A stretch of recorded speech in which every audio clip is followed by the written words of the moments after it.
everybody, Ben and Aubrey here. Today we're spending our time at Islands of Adventure and we're gonna do the full ride guide of everything you can do in this park. Islands of Adventure officially opened their doors back in May of 1999. Now, back then, the most popular ride at that time was The Amazing Adventures of Spider-Man, which is still here today. It had about a 40-minute wait at the longest. Things have changed a bit since that time. We're gonna go in today, give you a full tour of each ride, and see what's changed. Join us, let's go take a look around and learn about the rides.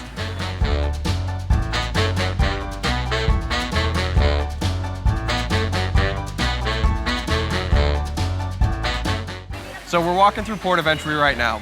The route we're gonna take to start our ride guide is we're gonna take a left and head towards Marvel. Then we're gonna work our way around in a clockwise fashion, and we'll end up back here eventually. The first ride we're gonna start out with is the Incredible Hulk. You volunteered to take part in a science experiment based on Bruce Banner's research, but a blast of gamma radiation changes everything. You launch up to 67 miles an hour as Hulk-like power propels you upside down into a zero-gravity roll, racing faster and faster. Hang on as this high-speed red line rampage smashes its way through the sky. Hulk has a height requirement of 54 inches. You're required to put all loose articles in a locker and does take Express Pass. The Hulk is an absolutely incredible ride. From the initial launch, to the Cobra roll, to the multiple inversions. It is an absolute must ride during a great day at Islands of Adventure. The G-forces can be a bit rough on people, so if you're prone to motion sickness, definitely take that into consideration. The next ride we're gonna head to though, definitely not one that I like, and definitely not one that I recommend.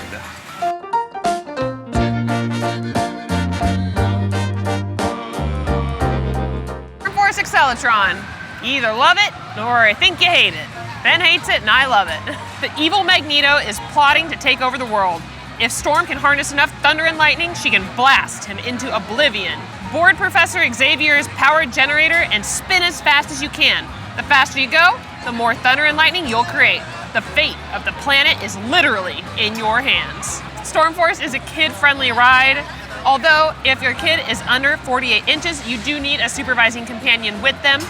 There are no minimum height requirements, and yes, it does take Express Pass. Storm Force is one of my favorite rides because I don't mind spinning as fast as you can make that thing go.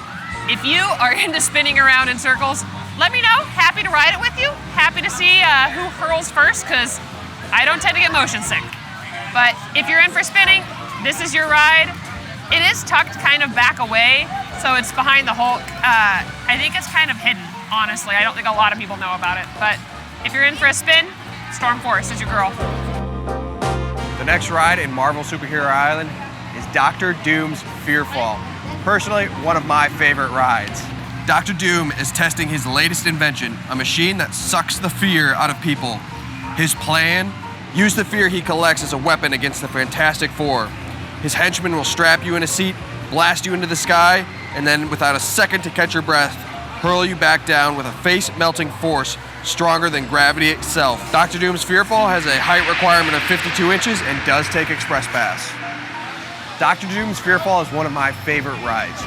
It offers some great views of the parks if you're facing the right direction. If you're not facing the right direction, you're looking over the parking lot and out of some of the other parks in Orlando.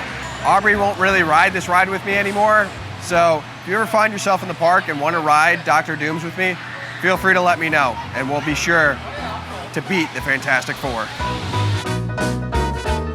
We're here at Spider-Man, and this is the OG ride of Islands of Adventure.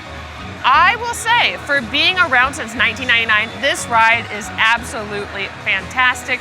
We enjoy it so much. If you haven't ridden Spider-Man yet, you gotta jump on it. Strap on your 3D glasses and join the world's most famous web slinger on a high-flying adventure. Villains have stolen the Statue of Liberty, and it's up to Spidey to save the day. Face a cast of Marvel characters as you soar above the streets, scale skyscrapers, and battle bad guys left and right. Just watch out for that 400-foot free fall. This ride type is a motion simulator 3D 4D experience. The height requirement is 40 inches, and if kiddos are under 48 inches, they are required to have a supervised companion with them. It does take Express Pass. Now, Spider-Man, the first time we ever came to the parks, I didn't have high hopes for this ride. I kind of thought, it's been here forever. It's gotta be old. It's not gonna be that great. It's still great.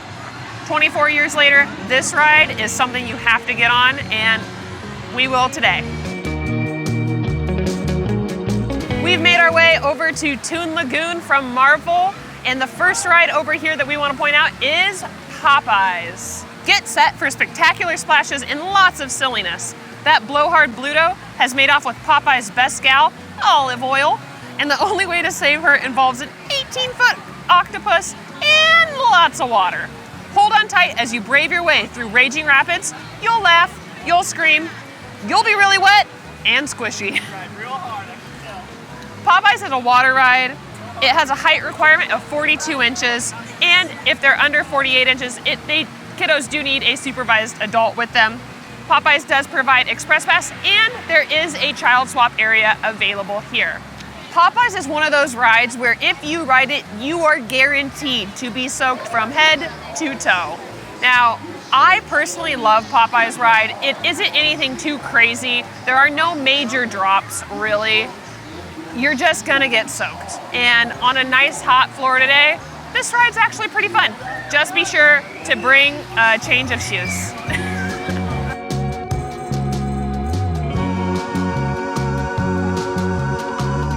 And the last attraction in Toon Lagoon is Dudley Do-Right's Ripsaw Falls. As you can see behind us, it's a really thrilling log flume water ride. I personally love it. Part roller coaster, part water flume, this ride combines the fun of a classic cartoons with edge of your seat action. You'll slosh your way through twists and turns along the lovably laughable Royal Canadian Mountie Dudley Do-Right.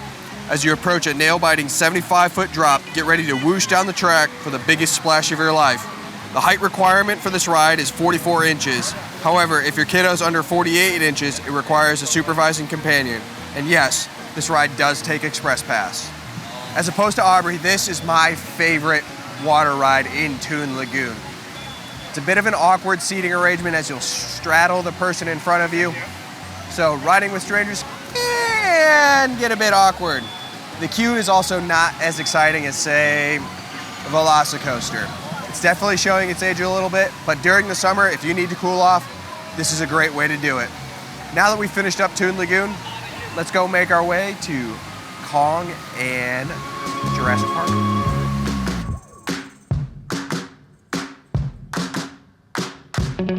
We are slowly but surely making our way around the park. We have moved into Kong Skull Island / Jurassic Park territory at this point. So the next ride up is Kong. Brave the dangers of a mysterious island where few have dared to venture. On your treacherous jungle expedition, prehistoric predators and vile creatures attack from all sides. Just as all seems lost, the most colossal ape ever to walk the earth, King Kong, hurls himself between you and certain doom. Is he a hero, or is he the ultimate foe? This ride is a thrill motion simulator 3D 4D experience. The height requirement is only 36 inches, and it does require a supervised companion if the kiddo is under 48 inches. Also, Kong does provide Express Pass. The Kong ride is your typical bus-style ride. If you've been on Fast and Furious, it's like that, but much better. We really enjoy Kong for the different screens and what's happening on each side of you. Also, the Kong animatronic at the very end is ginormous and absolutely amazing to be able to see. We highly recommend when you ride this ride and you see the Kong animatronic, take your 3D glasses off and look at him without those things on. You don't need them. He's right there. Take it all in. It is so cool. We enjoy the Kong ride, and if you do too, let us know in the comments. The first ride you'll come to when you enter into the Jurassic Park area of Islands of Adventure is Pteranodon Flyers. Pteranodon Flyers is located in the Camp Jurassic portion of Jurassic Park and is specifically meant for young children. Take a flight beneath the 10-foot wingspan of a pteranodon. Little adventurers will get an amazing view of the theme park and all the excitement below. With no sudden or scary movements, this ride is perfect for young guests not quite ready for the thrills of Velocicoaster. The height requirements for Pteranodon Flyers are a minimum of 36 inches and a maximum of 56 inches. And children under 48 inches require a riding companion. And yes, Express Pass is accepted at Pteranodon Flyers. Pteranodon Flyers is probably one of the most difficult rides to experience in all of Universal. Personally, we've never experienced it. So if you've experienced Pteranodon Flyers and can say if it's worth riding or not, let us know in the comments. The only ways we can think of riding Pteranodon Flyers is one, if you have a kid, and two, if you get picked by the Orlando Informer to ride during one of the Orlando Informer meetups. Next, we're gonna go over to one of the more thrilling rides in Jurassic Park River Adventure. We're making our way through the Jurassic area of Islands of Adventure, and now we're at Jurassic Park River Adventure. 1 minute, you're gliding along your raft. Next, you're face to face with a giant T-Rex. There's nowhere to turn. She's bearing down on you, and your only escape from your razor-sharp teeth is to take the pitch-black plunge before you. Did we mention it's an 85-foot drop? This ride is a thrill water ride.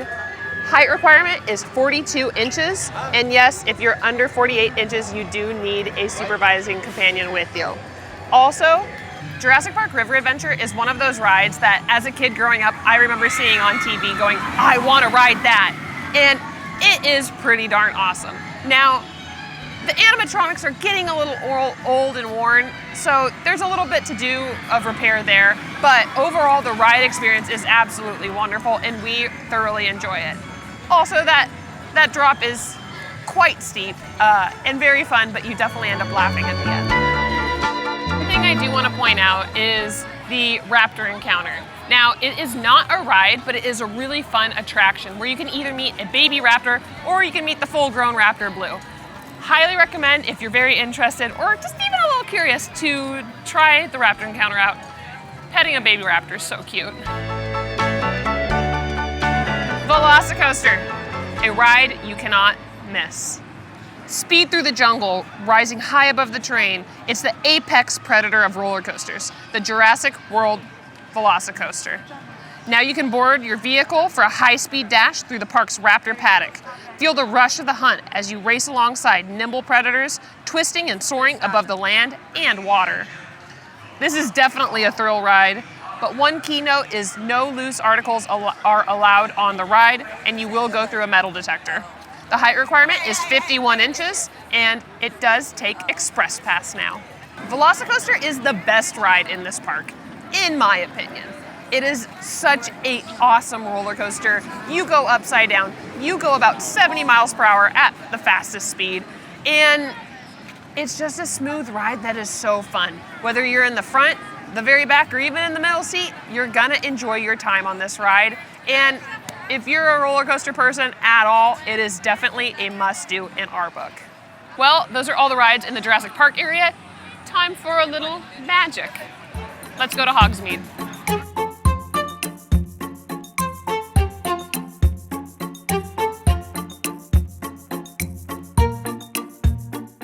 Our first stop in the Wizarding World is the kid-friendly Flight of the Hippogriff. Take the winding path toward Hagrid's hut, where you may hear Fang barking as you pass. As you make your way, Hagrid gives you instructions on the proper way to approach a hippogriff, a magical creature that's part eagle, part horse. This family-friendly roller coaster spirals and dives around the pumpkin patch before swooping past Hagrid's hut. The height requirements for Flight of the Hippogriff are 36 inches and requires a supervising companion if the child is under 48 inches. And yes, Express Pass is available on Flight of the Hippogriff. Flight of the Hippogriff is a great junior coaster if they're not ready for some of the bigger things like Hulk or Velocicoaster. Plus, if you're a true Harry Potter fan, you'll want to ride Flight of the Hippogriff just for the Buckbeak animatronic. The Buckbeak animatronic is amazing. It is absolutely a work of art. So, definitely ride if you're a Harry Potter fan or if you have that child that's looking for some thrills. Easy enough, directly across from Flight of the Hippogriff is Forbidden Journey. Enter through the towering castle gates and make your way down the familiar passageway and corridor of Hogwarts School of Witchcraft and Wizardry.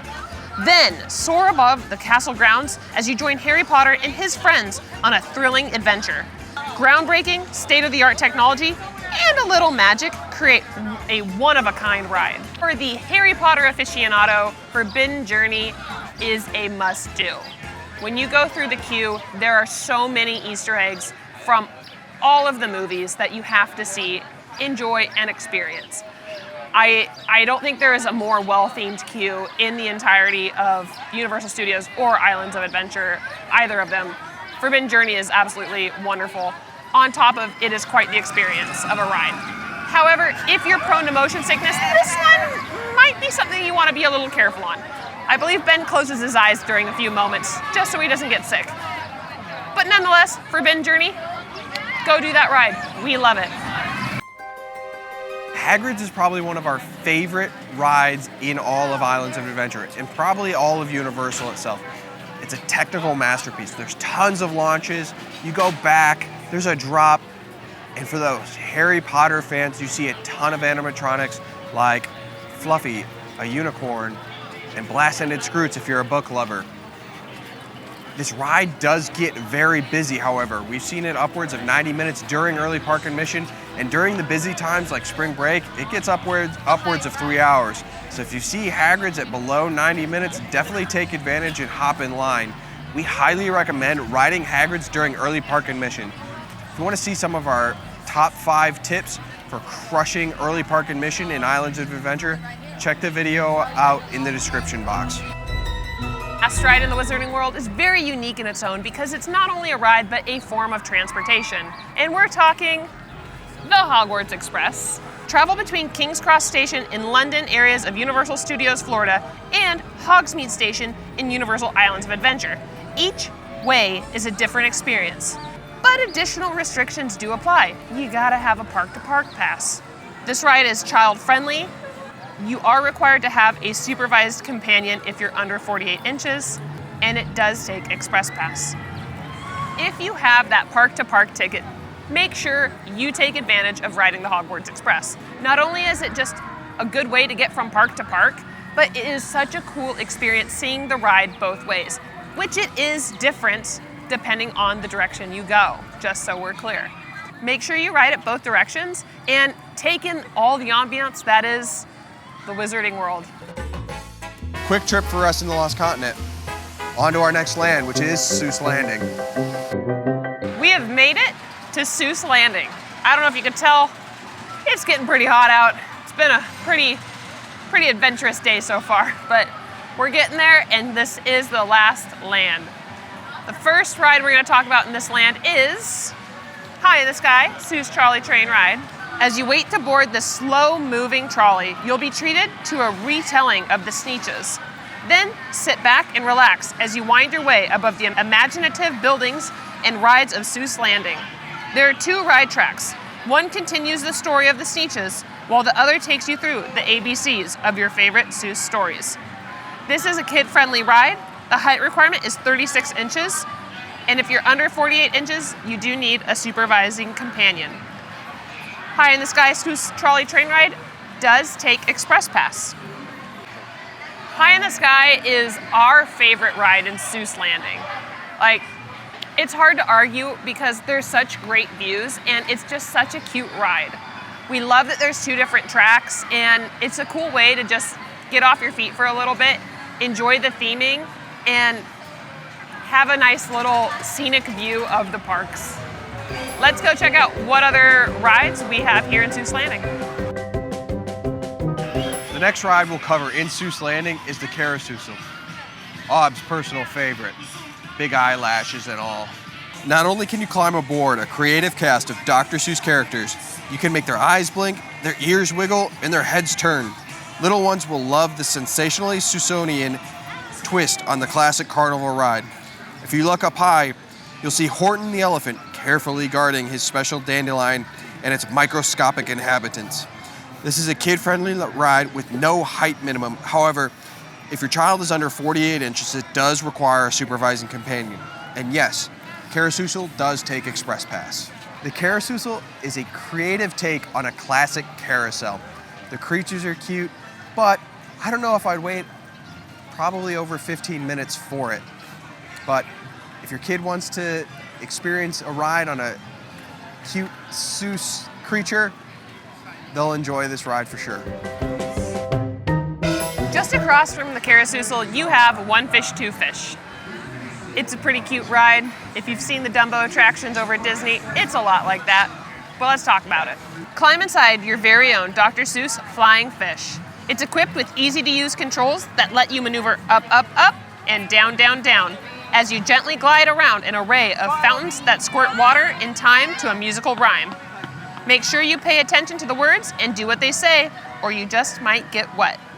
This is a kid-friendly attraction with requirements of a supervising companion if they're under 48 inches.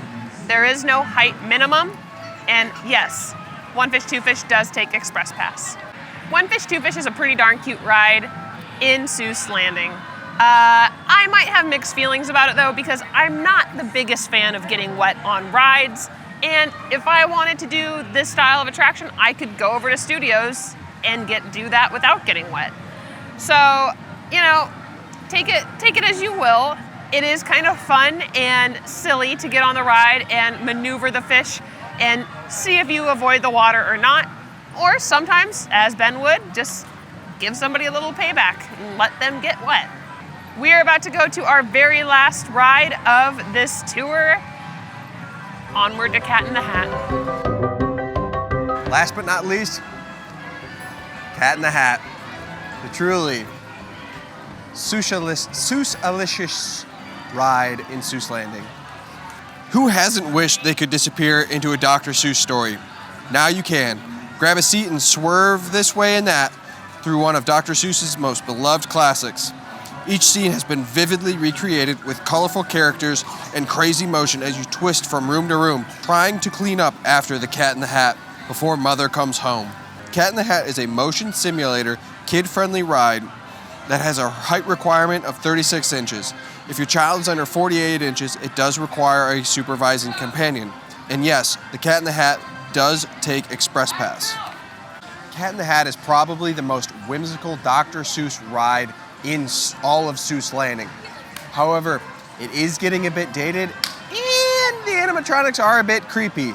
Thing 1 and Thing 2 are probably in cohorts with Magdoll, so beware. But for a Dr. Seuss lover, it's a must ride. And if your child wants to experience a thrill ride, absolutely take them on Cat in the Hat.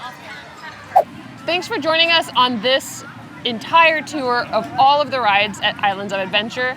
We covered them all today, and I'd be curious to find out. Tell us in the comments, what's your favorite ride or what's your least favorite ride? We'd love to know. If you got something out of this video, don't forget to like, share, and subscribe. Stick around for more Universal content. Thanks for watching. Bye.